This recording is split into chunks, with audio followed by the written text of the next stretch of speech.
Akong trabaho, farmers.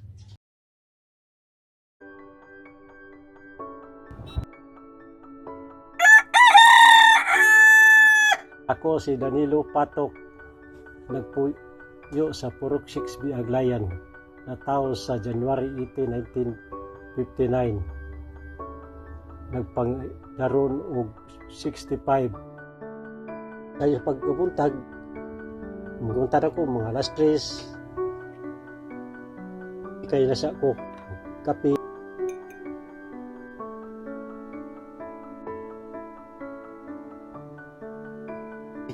Mga kape mo, naong na ko sa among balay, nigway ni mong baka. Kung magpanigway, magkuha na pong kumpay sa para sa among rabbit. Magkuha kanding, maray among kanabuntag. Magpahuman na mo. Mamahaw at puno-puno sa trabaho. Akong duha ka mga anak, ang isa nag-eskwela, college na, ang isa wala ng eskwela, nakapag-abang na sa ako panigway, paghikay sa balay. Right at this time, Tatay Danilo goes out to look for someone who will help him work on his farm.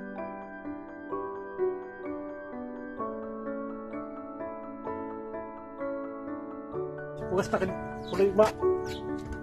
Doang mo din. Puni, ikaw. Doang mo din eh? Cyril.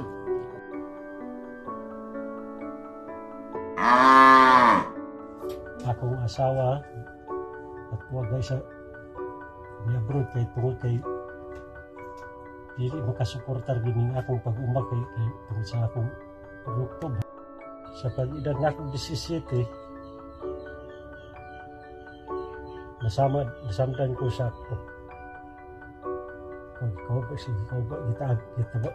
atangan sa among kuan among kauban nga tapasero pag uli na gikan sa Aglayan gitigbas ni among natigbasan ko muna na disable akong kamot di man perminti maka trabaho ko sa among kaugalingong yuta kay dito painadlaw naiga painadlaw para makakuha ko sa among panginalan sa among pamilya panimalay ug mao ay magpa daro nay magpa abono nay magpa lampas nay magpa kuan di among gakuan kay para pang sa among panimalay.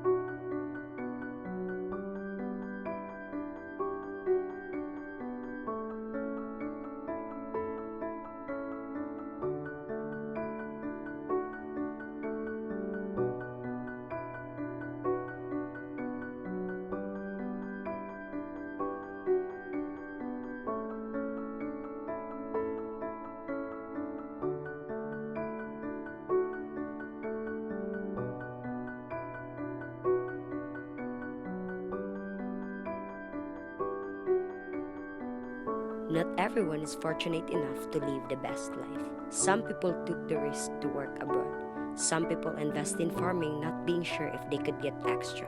But the amazing thing is that they try their best to provide for their family. Every parent is doing everything to give us a life they never experienced. A wonderful story of a hardworking father doing all the best that he can to provide all the needs of his children.